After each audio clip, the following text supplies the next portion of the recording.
부활절 또 부활주일 둘째 주일 예배 자리에 나온 성도님들을 주님의 이름으로 환영하고 축복합니다.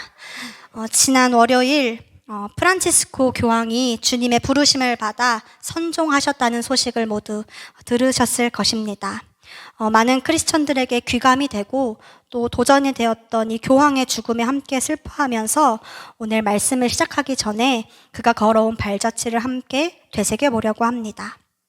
그는 교황의 명칭으로 선택한 성인 프란치스코처럼 가난하고 힘없는 이들을 위해 교회와 세계 변화를 촉구하는 지도자였습니다.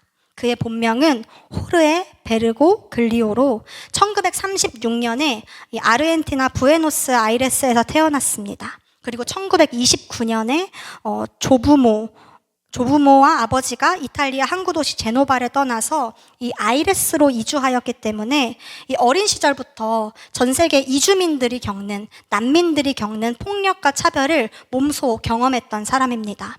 또한 그는 사제가 되기 전 공부하는 중에 이 나이트클럽에서 경비원으로 일하기도 했고 또 청소 노동자로 일하기도 했습니다. 이 교황은 첫 취임식 미사 중에 이와 같은 말을 합니다. 우리가 걸음을 옮기지 않는다면 우리는 멈추어야 한다. 이처럼 교황은 빈곤층, 노동자, 난민과 같이 목 없는 사람들 편에 섰습니다. 그래서 그가 가는 곳마다 그가 던지는 말 한마디마다 이 보수적인 가톨릭 세계에 아주 대지진을 일으켰습니다. 스스로 낮은 곳에 임하고자 했던 이 교황의 발걸음에 사람들은 역대 교황 중에 가장 인기가 있었고 또 관심을 가진 교황이었습니다. 2014년에 이 프란치스코 교황이 한국을 왔습니다. 이 방한 기간 동안 한국 사회 여러 약자들에게 손을 내밀었습니다. 그는 세월호 참사 유가족을 따로 만나 노란 리본을 가슴에 달기도 했고요. 또한 광화문 광장에서 열린 천주교 순교자 시복 비사 땐 유가족들을 발견하고 이렇게 단식 중인 유민 아빠 김영호 씨와 함께 인사하는 사진이 저에게도 아주 기억에 남는 장면입니다. 이후에도 서울 명동 성당에서 위안부 피해자, 쌍용차 해고 노동자, 강정마을 주민, 밀양 송정탑 건설 예정 지역 주민, 용산 참사 피해자 등과 같이 평화와 화해를 위한 미사를 집전하기도 했습니다. 이 한국 사회의 약자들을 두루 돌보고 이제 바티칸으로 돌아가는 비행기에서 세월호 유족들에게 다가가 위로했던 행동들이 혹시 정치적으로 오해될 것을 우려하지 않냐라는 이 질문에 인간의 고통 앞에 서게 되면 마음이 시키는 대로 하게 됩니다. 인간의 고통 앞에서는 중립을 지킬 수 없습니다. 라고 답하기도 했죠. 교황의 삶은 말과 행동이 일치하는 진정성이 있는 여정이었습니다. 그래서 교황이 선종하고 난 후 우리에게 남긴 가장 큰 유산, 크리스천으로 살아가는 우리에게 남겨진 가장 큰 유산은 종교의 역할과 지향이 무엇인지 분명하게 알려주었다는 겁니다. 이 복음의 가치에 따라서 충실함과 용기 그리고 보편적인 사랑으로 가장 가난하고 소외된 사람을 위해 살아가는 그리스도인들의 사명을 교황이 다시 깨닫게 한 거죠. 이 스스로 그리스도인들이라고 하지만 높은 꼭대기만 바라보고는 사는 이들에게 교황은 때때로 책찍질을 했고 다시 이곳으로 오라오는 인도자가 되기도 했습니다. 존경한다라는 말이 무색해진 시대죠. 누군가를 존경하고 따르고 온전히 신뢰한다는 것이 무색해진 시대 가운데 참으로 존경받아 마땅한 어른, 참 지도자셨던 프란치스코 교황의 선종 소식은 이 종교를 넘어 그리스도의 길을 따르고자 고백한 우리 모두에게 깊은 슬픔이 됩니다. 이제 교황을 뽑는 콘클라베가 시작된다고 합니다. 이제 프란치스코 교황 이후에 어떤 교황이 선출될 것인가에 대한 관심이 아주 뜨겁다고 해요. 아마 다시금 종교의 참 소명을 보여줄 제2의 프란치스코 교황이 뽑히길 말하는 간절한 마음일 겁니다. 이 콘클라베는 열쇠로 잠근다라는 라틴어로 회의가 시작되면 교황이 선출될까지 추기경들이 모인 건물이 모두 봉쇄가 됩니다. 청동문이 봉쇄가 되고 문과 창문이 봉인하던 이 관행에서 비롯되었습니다. 마침 얼마 전에 한 2달 전인 것 같아요. 콘클라베라는 영화가 개봉했습니다. 혹시 보신 분 계신가요? 목사님 보셨나요? 네. 저도 이거 2주 전에 영화를 관람했는데요. 러닝타임이 한 2시간 정도 되는 영화입니다. 2시간 되는 모든 장면이 제게 아주 인상 깊게 남습니다.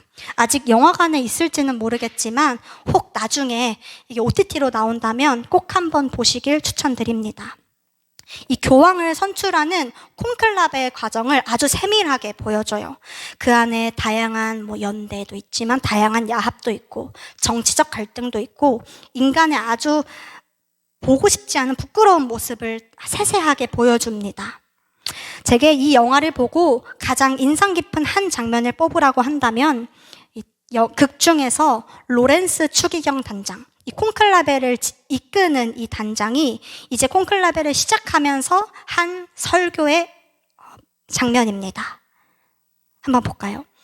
제가 한번 읽어보겠습니다. 확신은 통합의 큰 적입니다. 확신은 관용의 치명적인 적입니다. 심지어 예수님도 십자가 위에서 마지막 순간에 확신하지 않으셨습니다. 엘리 엘리 라마 사박단이라고 외쳤습니다. 우리의 신앙은 살아있는 존재입니다. 왜냐하면 그것은 의심과 함께 손을 잡고 걷기 때문입니다. 만약 확신만 있고 의심이 없다면 신비가 없을 것이고 따라서 신앙이 필요하지 않을 것입니다. 주님께서 우리에게 의심하는 교황을 주시기를 기도합시다. 그리고 죄를 짓고 용서를 구하는 교황을 주시기를 기도합시다. 그리고 계속 나아가는 교황을 주시기를 기도합시다. 이 추기경의 설교를 끝나고 영화에서는 난리가 나요. 이 추기경들이. 아니 무슨 우리가 이렇게 신뢰 있고 지도자를 뽑는데 의심하는 교황을 뽑자니? 큰 파장을 일으킵니다. 믿음을 최우선으로 여겨야 하는, 확신 있게 이 신도들을 이끌고 가야 하는 종교 지도자가 의심하게 되기를 권면하는 이 장면은 성서의 한 인물을 떠오르게 합니다. 성경에서 의심하면 어떤 인물이 떠오르시나요? 도마가 떠오릅니다. 오늘 함께 읽은 교회력의 복음서 말씀 요한복음 20장 19절은 예수님이 부활하신 후에 제자들과 도마에게 나타나신 장면입니다. 오늘 읽진 않았지만 19절의 전 20장 1절에서 18절은 이제 막달라 마리아와 부활하신 예수님이 무덤 앞에서 만나는 이야기입니다. 안식일 다음날 아침 막달라 마리아가 무덤을 찾아갑니다. 돌이 치워진 것을 보고 깜짝 놀라요. 그러면서 베드로와 요한에게 달려가 알립니다.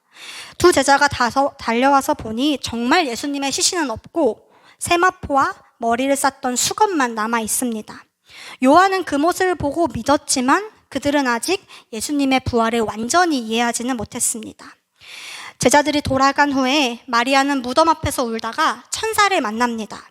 그리고 이어서 예수님도 만나요. 예수님이 마리아야 이렇게 부르지만 마리아는 바로 예수님을 알아차리지 못합니다. 그러나 얼마 후 그분이 예수님을 알아보고 예수님께서는 그녀에게 제자들에게 내가 부활을 했고 내가 아버지께로 올라갈 것을 제자들에게 전하라고 하셨습니다. 마리아가 예수님의 깊은 부활 소식을 보고 제자들에게 달려가 이 소식을 알립니다. 그리고 오늘 19절의 말씀입니다. 예수님의 부활 소식을 전해들은 이 제자들이 어떤 반응을 했을까 19절에 나오는데요. 한번 살펴봅시다. 네, 그날 곧 주간의 첫날 저녁에 제자들은 유대 사람들이 무서워서 문을 모두 닫아 걸고 있었다. 부활 소식을 들은 제자들의 첫 반응은 두려워서 문을 닫아 걸고 있었습니다. 왜 그랬냐면 유대인들, 그러니까 예수님을 박해했던 사람들이 자신들에게도 해를 가할까 봐 두려워하며 문을 걸어 잠근 겁니다. 그러나 사실 제자들이 문을 걸어 잠근 가장 큰 이유는 유대인들 때문이 아니라 가장 두려워했던 것은 절망에 떨어져 있는 자신들의 마음이었습니다. 예수님의 죽음 이후에 소망이 사라진 것입니다. 우리 문을 닫았다라는 말을 할 때 실제로 문을 걸어 잠그는 것 이상의 표현을 하죠. 제자들의 마음을 나타냅니다. 소통의 거절이죠. 누군가 내 안에 들어오는 것을 거부하는 것이고 방어적인 상태인 것입니다. 예수님의 죽음 이후에 제자들은 자신들의 있는 마음의 문을 모두 걸어 잠갔습니다. 그런데 이렇게 닫힌 마음 가운데 있는 제자들에게 예수가 나타나 인사를 건넵니다. 너희에게 평화가 있기를. 두려움에 빠진 제자들을 나무라시지 않습니다. 예수님 계속 내가 부활할 것이야, 부활할 것이야 말했는데 그걸 까먹은 제자들을 나무라지 않으시고 평화의 인사를 합니다. 이 예수님의 인사는 닫힌 문을 열게 합니다. 그리고 이전에 예수님이 하셨던 그 부활 신앙을 기억나게 합니다. 그리고서 예수께서 두 손과 옆구리를 제자들에게 보여주십니다. 못 박힌 사람과 지금 너희 앞에 있는 내가 동일한 사람을 보여주기 위함이죠. 제자들은 예수님의 상처를 본 후에야 그분을 온전히 깨닫습니다. 여전히 의심 속에 있고 배신했고 두려움 속에 있는 제자들에게 예수님은 계속해서 평화를 빕니다. 부활 소망을 잊지 않았냐? 나무람 하나 없이 말할 수 없는 신뢰를 주시는 거죠. 너희에게 평화가 있기를. 그리고 제자들에게 새로운 역할을 하나 주십니다. 한번 볼까요? 하나만 넘겨주실래요? 너희에게 평화가 있기를 빈다. 그리고 아버지께서 나를 보내신 것과 같이 나도 너희를 보낸다. 이제 제자들에게 새로운 소명을 하나 주십니다. 제자들이 용감해서가 아니고 두려워 떨고 넘어진 자들에게 예수님께서는 말할 수 없는 신뢰를 주심으로 다시 일으켜 세우신 거죠. 그리고 제자들에게 성령을 불어 넣어 주십니다. 제자들에게 보냄을 주시고 성령을 주었다. 이 뜻은 내가 이전엔 너희와 시각적으로 그리고 나를 직접 만나 의존했지만 이제 내가 죽었고 부활할 것이기 때문에 이후에는 내가 새로운 변화된 형태로 너희들을 도울 것이야. 내가 너희를 보낼 텐데 너희를 혼자 있게 하지 않을 거야 라는 예수님의 약속인 것입니다.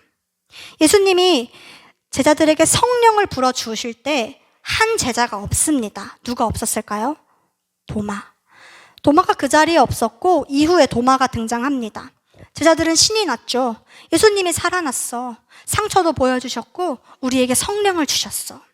그러나 도마는 믿지 않습니다. 그리고 믿음의 전제 조건으로서 내가 봐야 믿겠다고 합니다.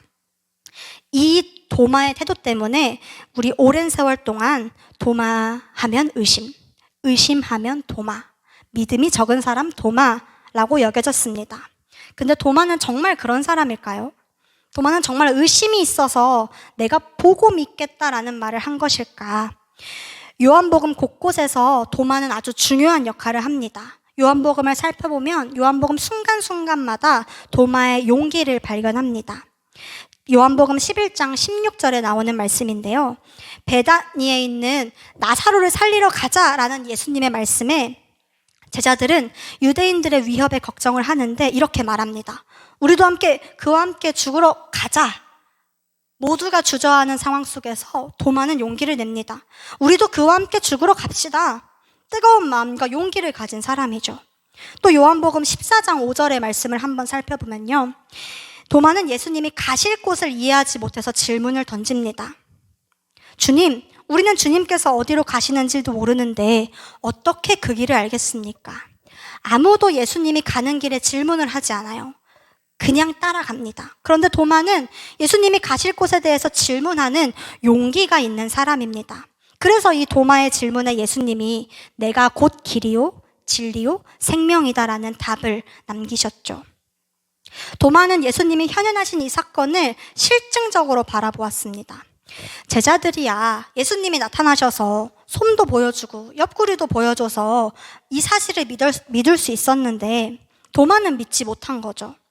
도마의 믿지 못하겠다라는 이 말을 한번 이 도마의 비탄한 심정의 고백으로 다시 들어봅시다.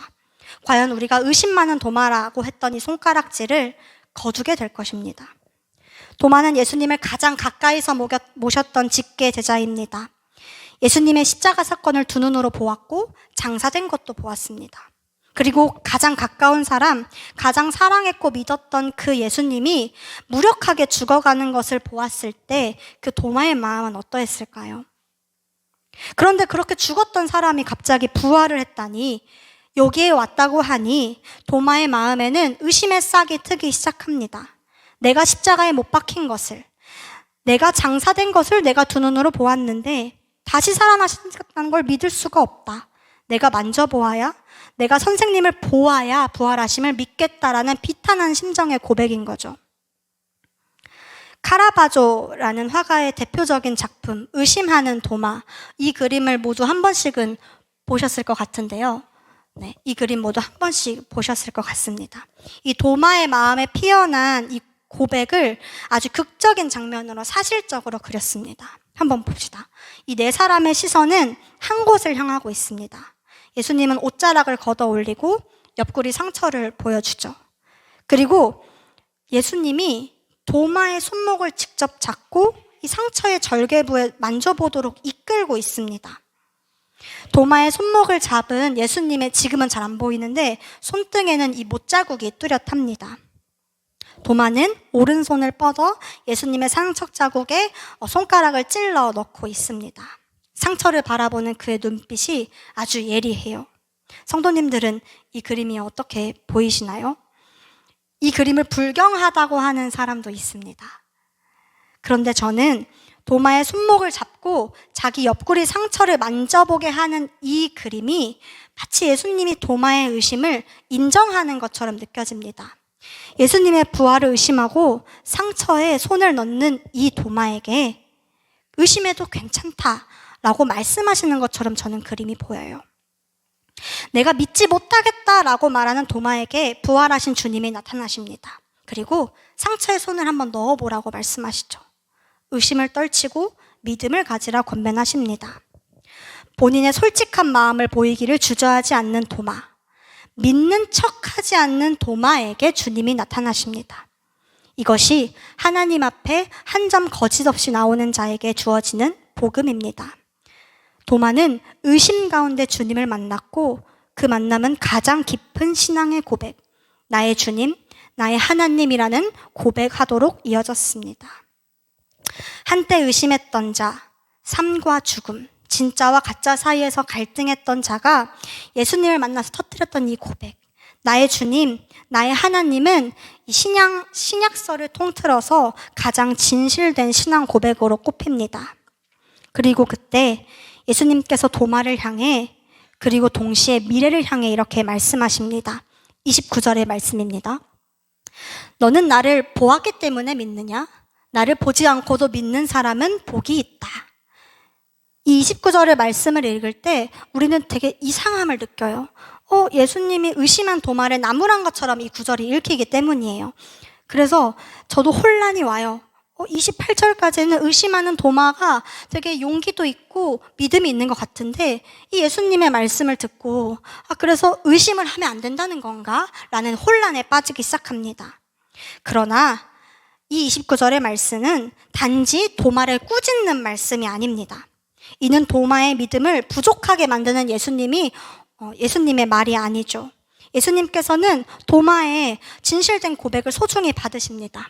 너는 나를 보았기 때문에 믿느냐? 그리고 앞으로 예수님의 상처에 손을 넣어볼 수 없는 시대를 살아갈 우리에게 주시는 축복의 선언을 하시는 겁니다. 나를 보지 않고도 믿는 사람은 복이 있다. 앞으로 예수님의 부활을 눈으로 볼 수 없고 못자국을 만져볼 수 없는 우리를 향해 주신 축복의 선언이자 부활의 신앙을 품고 살아가는 우리에게 주시는 용기입니다. 보지 않고도 믿는 사람은 복이 있다. 이제 말씀을 마무리합니다. 아까 제가 앞서 말씀드린 말씀 초반부에 소개해드린 콘클라베 영화에 나오는 대사인데요. 확신은 통합의 큰 적입니다. 확신은 관용의 치명적인 적입니다. 우리의 신앙은 살아있는 존재입니다. 왜냐하면 그것은 의심과 함께 손을 잡고 걷기 때문입니다. 만약 확신만 있고 의심이 없다면 신비가 없을 것이고 따라서 신앙이 필요하지 않을 것입니다. 부활 소식을 믿지 못하고 문을 닫아버린 제자들에게 예수님이 나타나셨습니다. 그리고 너희에게 평화가 있기를, 새로운 소명과 성령을 주십니다. 예수님의 살아나심을 의심한 도마에게 예수님께는 상처를 보여주셨고 그러자 도마의 진실된 고백이 튀어나옵니다. 나의 주님, 나의 하나님.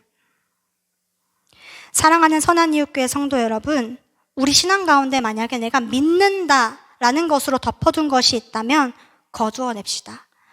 우리가 확신하고 있는 것이 있다면 다시 한번 질문해 봅시다. 아니야, 맞아, 이거야. 여러분 마음 가운데 혹시 확신이 있으십니까? 도마의 의심, 이 말씀을 통해 내 삶 가운데 한 번도 질문하지 않고 의심이 없었던 것에 다시 한번 화두를 던져보길 권면합니다. 여러분 마음속에 일어나는 살아있는 질문 가운데 주님께서 찾아오실 것입니다. 정직한 의심과 질문, 고민을 통해 더 깊은 고백을 할 수 있는 나의 주님, 나의 하나님이라는 고백을 할 수 있는 축복이 여러분 가운데 있기를 간절히 소망합니다. 잠시 조용한 기도로 말씀을 묵상합시다.